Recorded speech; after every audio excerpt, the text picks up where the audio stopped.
Coffee is a beverage loved worldwide and one that many cannot live without.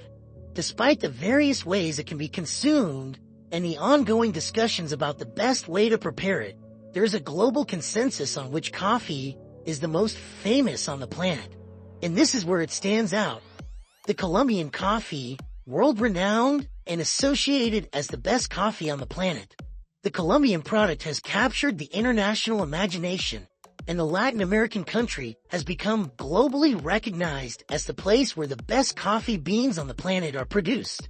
Despite its notorious quality, this idea cannot be considered a truth. Firstly, because there are different types and origins of coffee that are not produced in Colombia and are considered better than those of Colombian origin. Not even the most expensive variety is found there, the Kopi Luwak type, which is harvested in regions of Asia from beans that pass through the excrement of small mammals called civets. Moreover, there have been elections where coffee beans planted in other places were considered superior to Colombian coffee, such as in some regions of Brazil. And even though it is associated by many laypeople as the world's leading coffee-producing country, Colombia is not the country that produces the most coffee on the planet. In fact, it ranks third behind Vietnam, and the top producer are Brazil, which even exports a large part of its production to Colombia itself. But still, the world has definitively bought into this version. I better manifest some coffee. Hola, Juan Valdez. Buenos días. Buenos días. Disfruta un buen café. Gracias, señor. That's fresh mountain-grown coffee from the hills of Colombia. And it all started with an idea and a great advertising campaign. And this is also where the figure of Juan Valdez comes into play. Before there was a common effort to create a great national product, in 1927, Colombia's large coffee growers decided to unite to form an entity that could represent the interests of the class and also be responsible for participating in exports to obtain better prices for products in the international market. Thus, the National Federation of Coffee Growers of Colombia, FNC, was born. However, shortly after its creation, the Great Depression hit and coffee prices plummeted worldwide, causing many national producers to go bankrupt. Those who remained struggled for decades to survive, especially due to the fluctuations in international coffee prices. To escape their vulnerability to the market, in 1961, FNC members decided it was necessary to differentiate themselves in the international market in search of adding value to the national coffee, so that Colombian coffee would stop being seen as a mere commodity and be perceived as a premium product with high added value. To this end, they created a series of standards and regulations so that the coffees produced by FNC members would be standardized, ensuring that anyone buying Colombian coffee would know they were getting a product that would always have the same taste and appearance. Those who produced according to the standards and best practices set by the FNC received the 100% Colombian coffee seal. Another FNC recommendation was that coffee growers focus on cultivating the so-called specialty beans, where there is a more careful and meticulous selection of beans, prioritizing quality over quantity, something that became characteristic of Colombian producers. Unlike Brazilian producers, who until the 2000s focused more on the quantity of coffee exported, primarily as a commodity, Colombian coffee is also divided into three categories: Supremo, the highest; Extra, the middle; and Excelso, the lowest, made from a blend of the other two.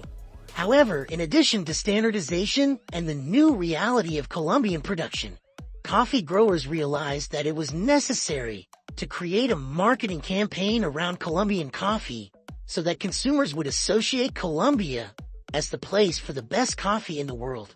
It is true that Colombia is a producer of high-quality coffee, and its coffee region was recognized as a World Heritage Site for being an exceptional example of a sustainable and productive cultural landscape. However, it needed to be seen as the most sophisticated coffee option on the planet. And so, the second part of the plan was born. After the seal verification, the FNC decided to create an advertising campaign to endorse Colombian coffee worldwide, especially in the wealthiest nearby market, the American market.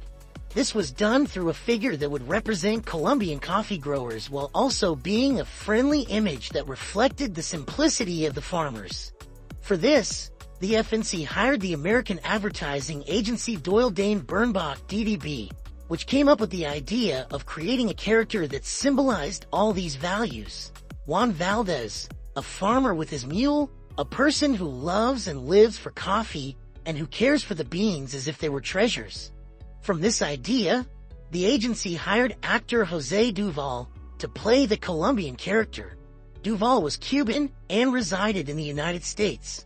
Since then, the image of Juan Valdez has been used in television commercials, newspapers, and also in photos and labels that were printed and pasted on coffee packages exported abroad.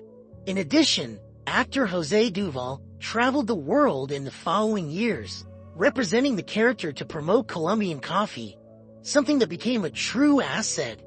The more he appeared, the more people associated Colombian coffee with quality coffee, and the more Colombian coffee was sold in the international market. The strategy continued for decades, and the character remained active in both advertisements and physical actions. To maintain the aesthetic over the years, he also gained new interpreters. The strategy was a great success, especially in the United States, and made Colombian coffee increasingly perceived as the reference for premium coffees, which later came to be simply understood as the best coffee in the world. Something repeated to exhaustion in movies and series and endorsed by major coffee chains worldwide, not only in the United States but also in other countries such as Canada, Australia, and Europe. The action propelled Colombian producers affiliated with the FNC, who decided to capitalize even more on the global coffee shop market boom, both abroad and in the Colombian market. First, FNC members decided to create their own brand to be sold worldwide, which allowed Colombian coffee to be purchased both through individual brands and by a single brand that received lots from various local producers.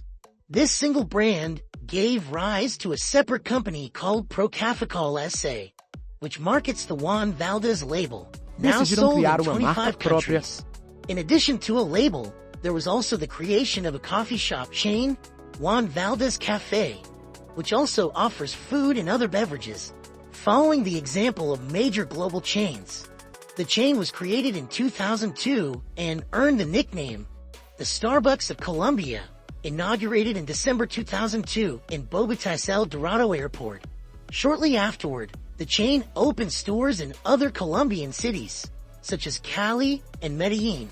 Today, there are 320 stores in the country. Only 2 years later, the brand landed in the United States and a year later in Spain. Today, Juan Valdez Cafe is present in 13 countries, with 460 stores in operation. In summary, from a single strategy, Colombia's coffee producers created one of the most successful marketing campaigns in history and gave rise to various businesses that help reinforce day by day the idea they themselves created. And it seems new chapters are yet to come, even amidst all the success. The question remains for you: what is the best coffee in the world? Share with us in the comments.